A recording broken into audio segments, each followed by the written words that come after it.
الحمد لله نحمده ونستعينه ونستغفره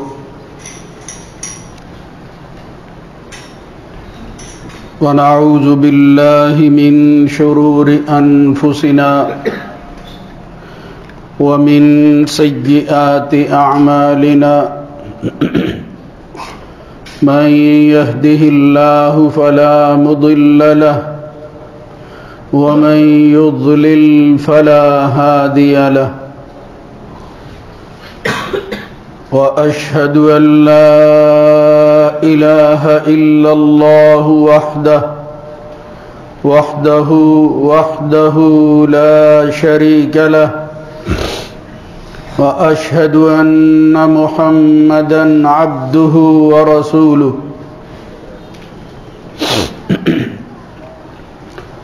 اللهم صل على محمد وعلى آل محمد كما صليت على إبراهيم وعلى آل إبراهيم في العالمين إنك حميد مجيد اللهم بارك على محمد وعلى آل محمد كما باركت على إبراهيم وعلى آل إبراهيم في العالمين إنك حميد مجيد أما بعد فإن خير الحديث كتاب الله وخير الهدى هدى محمد صلى الله عليه وآله وسلم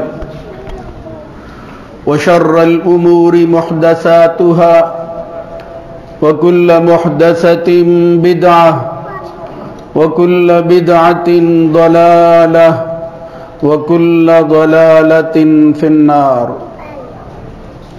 رب أعوذ بك من همزات الشياطين من همزه ونفخه ونفثه يا أيها الذين آمنوا اتقوا الله حق تقاته ولا تموتن إلا وأنتم مسلمون يا أيها الناس اتقوا ربكم الذي خلقكم من نفس واحدة وخلق منها زوجها وبث منهما رجالا كثيرا ونساء واتقوا الله الذي تساءلون به والأرحام إن الله كان عليكم رقيبا يا أيها الذين آمنوا اتقوا الله وقولوا قولا سديدا يصلح لكم أعمالكم ويغفر لكم ذنوبكم ومن يطع الله ورسوله فقد فاز فوزا عظيما رب اشرح لي صدري ويسر لي أمري واحلل عقدة من لساني يفقه قولي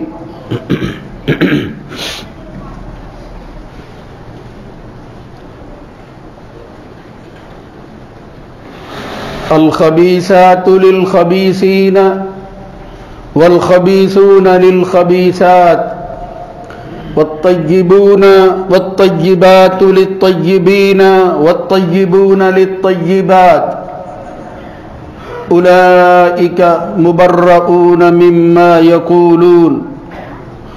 لهم مغفرة ورزق كريم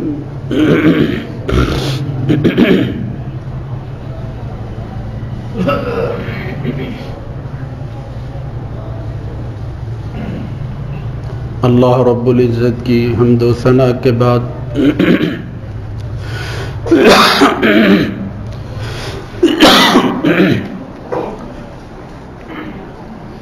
درود و سلام سید الرسل خاتم النبیین سید ولد آدم جناب محمد الرسول اللہ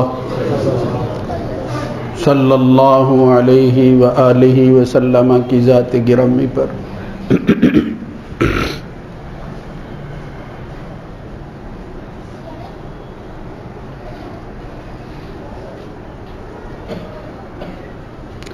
اس جہان میں ہر کام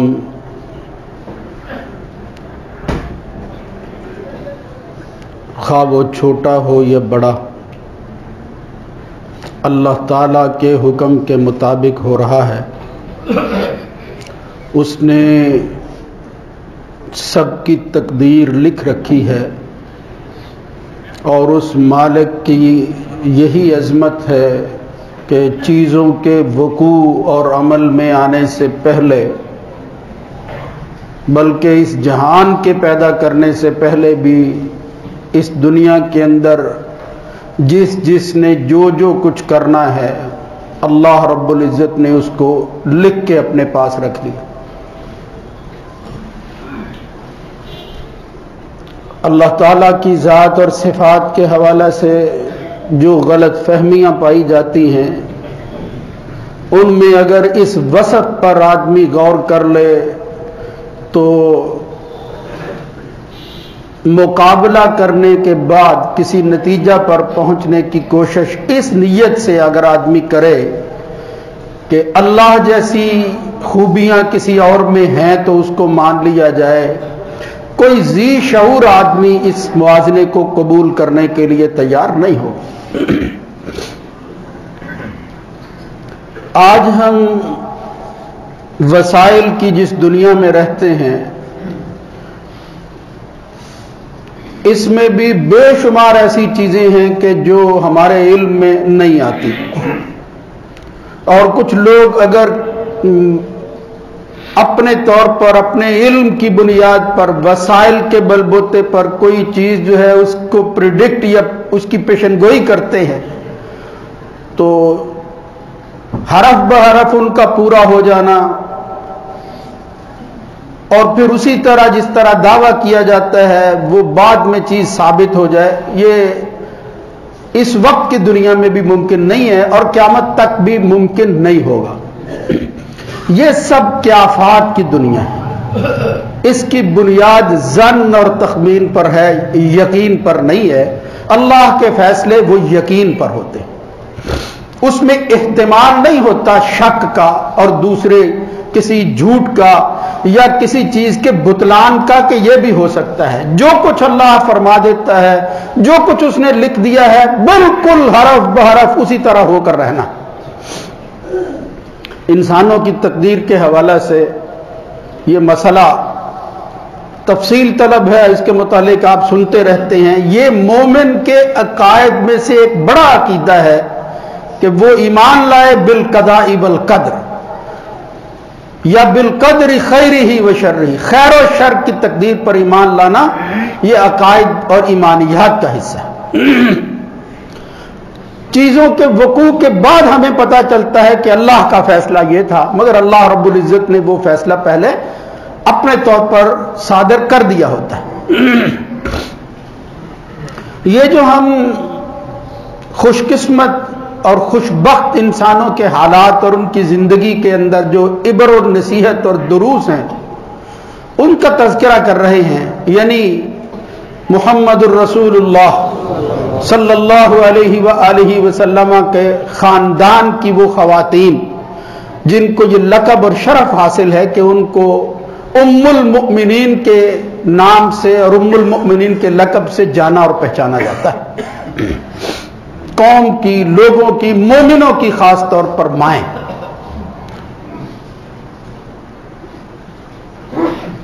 اس حوالے سے جو چیز ہمارے پیش نظر رہی وہ یہ تھی کہ ان نکاحوں میں حکمت کیا تھی، اور غیر جو اپنے طور پر اس کو مورد الزام ٹھہراتے ہیں، طعن اور تشنیع کا نشانہ بناتے ہیں کہ نبی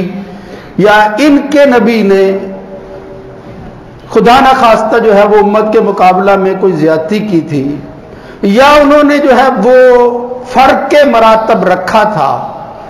امت کو اس کی اجازت نہیں دی جس پر جو ہے وہ خود عمل کرتے رہے. تو اس کی حقیقت کیا ہے اس کو جاننے کی کوشش کی جاتی رہی اور یہی چیز ہمارے اصل میں پیش نظر تھی. لیکن ان حکمتوں اور مقاصد میں سے کچھ خواتین سے حضور کے نکاح پر اگرچہ غیروں کی طرف سے اس طرح کوئی الزام تو نہیں ہے، لیکن اس میں جو حکمتیں پوشیدہ ہیں وہ ضرور واضح نظر آتی. اور ان میں سے ایک بڑی حکمت آپ کے نکاحوں میں سے یہ تھی کہ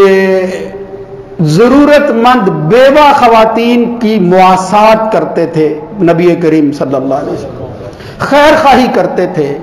وہ جو اللہ نے فرمایا انکحوا الایام منکم والصالحین من عبادکم وامائکم، یہ جو بے نکاحی ہیں اور خاص طور پر بیوہ ہو جاتی ہیں جن کے دنیاوی سہارے بظاہر چھن جاتے ہیں، ان کو جو ہے وہ سہارا فراہم کرنا یہ ایک بہت بڑی نیکی ہے. عام طور پر بیوہ خواتین کے ساتھ شادی کرنا لوگ اچھا نہیں سمجھتے اور آسان بھی نہیں ہوتا، مگر محمد الرسول اللہ صلی اللہ علیہ وسلم نے اپنی ایک بیوی کے علاوہ تمام خواتین کے ساتھ یا تو وہ بیوہ تھی یا متعلقہ تھی جن کے ساتھ جو ہے وہ شادی کی، یعنی مقاصد ہی پیش نظر تھے. اگر ان میں سے چند کا جو جائزہ لیں، اگرچہ کچھ کا تذکرہ صرف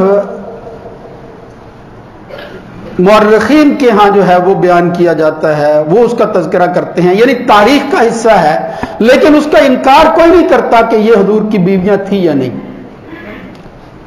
اس میں سے ایک ام المؤمنین تھی حضرت زینب بنت خزیمہ الحلالیہ رضی اللہ تعالی عنہ.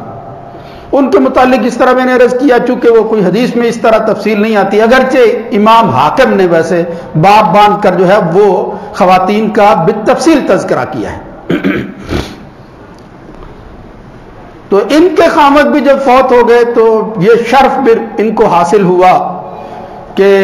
رسول اللہ صلی اللہ علیہ وآلہ وسلم نے ان کو اپنے عقد میں لے لیا. اب اللہ تعالیٰ کی مرضی کہ وہ خواتین جن کو شرف نبوت یا خاندان نبوت کا حصہ بننے کا شرف حاصل ہوا، ان میں سے ایک خاتون پہلی جناب ام المؤمنین خدیجہ بنت خویلد رضی اللہ تعالی عنہ، وہ حضور کی زندگی کے اندر ہی بلکہ ابتدا میں ہی سب سے پہلے وہ فوت ہو گئی. دوسری خاتون یہ تھی، یہ ام المؤمنین زینب بنت خزیمہ، کہتے ہیں کہ 30 سال کی عمر تھی، زیادہ دیر زندہ نہ رہ سکی، ان کا بھی انتقال ہو گیا. نبی کریم صلی اللہ علیہ وسلم نے ان کا جنازہ بھی خود پڑھایا. پھر ان کے بعد مزید نبی کریم صلی اللہ علیہ وسلم نے اسی خاندان کے ساتھ ان کی بہن میمونہ بنت حارث کے ساتھ جو ہے وہ نکاح کیا، اور پھر وہ جو ہے وہ بعد میں زندہ رہی. آخری بیوی یعنی سب سے آخر میں جن سے نکاح کیا وہ میمونہ بنت حارث تھی. تو یہ دونوں نکاح بھی مواسات پر، خیر خواہی پر. وہ جو نبی کریم صلی اللہ علیہ وسلم کی خوبی جناب خدیجہ نے پہلی وحی کے وقت بیان کی تھی کہ انک لتصل الرحم وتحمل الکل وتکسب المعدوم وتقری الضیف وتعین علی نوائب الحق، کہ جن خوبیوں کو بیان کر کے ڈھارس بندائی جناب خدیجہ بنت خویلد رضی اللہ تعالیٰ عنہ نے، اس میں سے ایک یہی تھی کہ آپ تو لوگوں کی خیر خواہی سوچتے ہیں، دوسرے کا بھلا کس میں ہے. خاندانوں کے خاندان جو ہیں وہ آپ کی خیر خواہی کا حصہ بن کر اس دنیا کے اندر سرخرو ہو رہے، اور یہ کام آپ کرتے ہیں. تو یہ دوسری خاتون تھی. اس کے علاوہ احادیث میں بالخصوص بخاری اور میں یہ ایک روایت آتی ہے، اور بھی دیگر کتابوں ابو داؤد اور نسائی وغیرہ میں بھی یہ ہے کہ مسلمانوں کے دوسرے خلیفہ رسول اللہ صلی اللہ علیہ وآلہ وسلم کے جلیل القدر صحابی جناب عمر بن خطاب کی بیٹی جناب حفصہ بنت عمر بن خطاب سے رسول اللہ صلی اللہ علیہ وسلم نے نکاح کیا ہے. یعنی جس طرح حضرت ابوبکر صدیق کی بیٹی سے نکاح کیا، بالکل اسی طرح جناب عمر بن خطاب کی بیٹی سے بھی رسول اللہ صلی اللہ علیہ وسلم نے اپنے وقت پر وہ نکاح کیا ہے، جس سے بے شمار مسائل ہیں جو نکلتے ہیں. ایک تو یہ خیر خواہی والی بات ہے، اور یہ خیر خواہی پھر غیروں پر نہیں، سب سے زیادہ اپنوں پر کرنی چاہیے. رشتوں کے قیام کے اندر آدمی دیکھتا ہے کہ میرے قریبی جو لوگ ہیں اب ان کے خاندان کی حیثیت کیا ہے، وہ کس چیز کے ضرورت مند ہیں کہ ان کی ضرورت پوری کر کے خیر خواہی کی جائے، اور پھر آدمی اس کو عیب نہ سمجھے۔ آج اگر کوئی دوست کسی دوسرے دوست کے خاندان کا حصہ بننا چاہے، دونوں میں سے کسی ایک کی طرف سے، مرد یا عورت دونوں میں سے، تو اس کو بڑا عیب سمجھا جاتا ہے کہ یہ ہمارے گھر تک پہنچ گیا ہے۔ اب یہ نیتوں کا حال جو ہے وہ اللہ رب العزت جانتا ہے، یہ کوئی غلط بات نہیں ہے۔ اور آپ یہ سن کر حیران ہوں گے کہ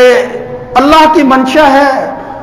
اہل علم کی جو بصیرت ہوتی ہے وہ دوسروں سے بڑی بلند ہوتی ہے۔ امام بخاری نے اس پر باب باندھ کر ایک جگہ اس روایت کو بیان کیا ہے کہ ایک انسان کیا اپنی بیٹی کا نکاح کروانے کے لیے رشتہ مانگ سکتا ہے یا نہیں۔ خود اپنی بیٹی پیش کرتا ہے، میری یہ بیٹی ہے، یہ اس کے اندر صفات ہے، میں چاہتا ہوں کہ تم ان کے ساتھ نکاح کر لو۔ تو جب ان کے خنیس، ان کے خامد وہ مدینے کے بعد میں آئے اور پھر وہ فوت ہو گئے، ایک غزوہ احد کے بعد کی بات ہے، تو جناب عمر بن خطاب نے حضرت عثمان رضی اللہ تعالیٰ عنہ کے سامنے یہ آپشن رکھا کہ جناب رقیہ جو حضور کی بیٹی تھی وہ فوت ہو گئی ہیں، اب اگر آپ میری بیٹی حفصہ سے نکاح کرنا چاہیں تو میں پیش کرتا ہوں کہ تم ان کے ساتھ نکاح کر لو۔ انہوں نے، وہ کہتے ہیں فلبثت لیالی، میں نے کچھ راتیں انتظار کی، مگر عثمان بن عفان رضی اللہ تعالیٰ نے آخر کار جواب دیا، انہوں نے کہا لا اتزوج اليوم ابدا یومی، یعنی ان دنوں ابھی میں شادی نہیں کرنا چاہتا۔ اور پھر حضرت عمر رضی اللہ تعالیٰ عنہ نے یہی پیشکش حضرت ابوبکر صدیق کے سامنے رکھی کہ آپ نکاح کر لیں میری بیٹی کے ساتھ۔ انہوں نے بھی کوئی جواب نہ دیا، تو حضرت عمر کہتے ہیں کہ مجھے ابو بکر کے جواب نہ دینے کا اور خاموشی کا بڑا دکھ ہوا کہ ابو بکر کو میرے ساتھ اس طرح نہیں کرنا چاہیے۔ تو اس سے معلوم ہوتا ہے کہ جتنا جو قرب ہوتا ہے، اگر آدمی اپنے طور پر سمجھتا ہے کہ میرا یہ دعویٰ ہے اور پھر یہ مجھے یہ رشتہ جو ہے یہ میرے ساتھ ہونا چاہیے، میرے خاندان کے ساتھ ہونا چاہیے، اور اگر وہ گلہ کر لے، اس کو بنیاد بنا کر صلہ رحمی جو ہے وہ ختم نہیں کرنی چاہیے، یعنی تعلقات جو ہے وہ ختم نہیں ہونے چاہیے۔ میرا تیرا کوئی رشتہ نہیں ہے، تو نے مجھے رشتہ نہیں دیا، یہ جہالت ہے ویسے، لیکن گلے کی حد تک اپنے طور پر پیشکش کرنا ان واقعات سے معلوم ہوتا ہے یہ کوئی ناجائز بات نہیں ہے۔ انہوں نے کہا لقد اوجد علیہ، مجھے تو یہ بڑی بات گراں گزری کہ ابوبکر صدیق نے بھی نہ کر دی ہے، لیکن وہ نہ خاموشی کی صورت میں تھی۔ بعد میں جب رسول اللہ صلی اللہ علیہ وسلم نے حضرت عمر سے کہا، یعنی خود رشتہ مانگا، تو کہتے ہیں انکحتھا ایہ، پھر میں نے رسول اللہ صلی اللہ علیہ وسلم سے جو ہے وہ نکاح کر دیا۔ بعد میں ابوبکر صدیق نے بتایا کہ تم نے ضرور محسوس کیا ہوگا، اصل میں وجہ یہ تھی کہ اس کا ذکر میرے سے نبی کریم صلی اللہ علیہ وسلم پہلے کر چکے تھے، تو میں نہیں چاہتا تھا کہ ان افشی سر رسول اللہ صلی اللہ علیہ وسلم، اللہ کے رسول کے راز کو میں افشا نہیں کرنا چاہتا تھا، اب میں تجھے بتا رہا ہوں۔ تو پھر ان کو تسلی ہوئی کہ ٹھیک ہے، ابو بکر صدیق نے درست کیا، اور وہ فرماتے ہیں کہ اگر حضور یہ نہ کرتے فقبلتھا، میں اس نکاح کو قبول کر لیتا، تو میرا دوست ہے، میرے ساتھ تعلق ہے، تو میں اس نکاح کو قبول کرتا اور میں اپنے عقد کے اندر تیری بیٹی کو لے آتا۔ تو یہ واقعہ صحیح بخاری کے اندر جس طرح میں نے عرض کیا، یہ بالکل سارے الفاظ جو ہیں وہ موجود ہیں۔ تو اس سے معلوم ہوا کہ بندہ اپنی بیٹی کا رشتہ بھی پیش کر سکتا ہے، کوئی حرج والی بات نہیں ہے، کوئی عیب نہیں ہے۔ اس کو اس طرح بڑھا چڑھا کر پیش کرنا، بعض علاقوں میں ثقافت تو ہو سکتی ہے، لیکن وہ ثقافت ہی کیا ہے کہ جو اسلام کی تعلیمات کے منافی ہو۔ اس لیے اچھے لوگ اچھی چیزوں کا انتخاب کر کے اچھے طریقے کے ساتھ جب نکاح کی کسی کو دعوت دیتے ہیں تو پھر اس پر جو ہے وہ کوئی خدا نہ خواستہ اس طرح کا جواب دینا کہ جس سے ساری زندگی کے تعلقات منقطع ہو جائیں، اور پھر اس کو ایک عیب سمجھ کر دوسروں کی طرف سے یہ ایک یعنی گناہ والی بات سمجھ لینا یا غصے کی بات اس حد تک لے جانا کہ اس کو یہ جرأت کیسے ہوئی کہ وہ میری بیٹی کا رشتہ مانگ، تو یہ بات جو ہے وہ درست نہیں ہے، یا وہ بیٹی اپنی جو ہے وہ پیش کر دے، یہ اس واقعے سے معلوم ہوتا ہے۔ تو میں نے یہ عرض کیا امام بخاری نے باب باندھا ہے، ایسا کرنے میں کوئی حرج نہیں ہے، باپ بھی اگر چاہے اپنی بیٹی کا تو وہ کر سکتا ہے۔ خیر یہ بھی مسئلہ کہ حضرت عمر کی بیٹی سے بھی اس مواسات اور پھر اپنے تعلقات کو اس رشتے مساہرت تک لے جانے کے لیے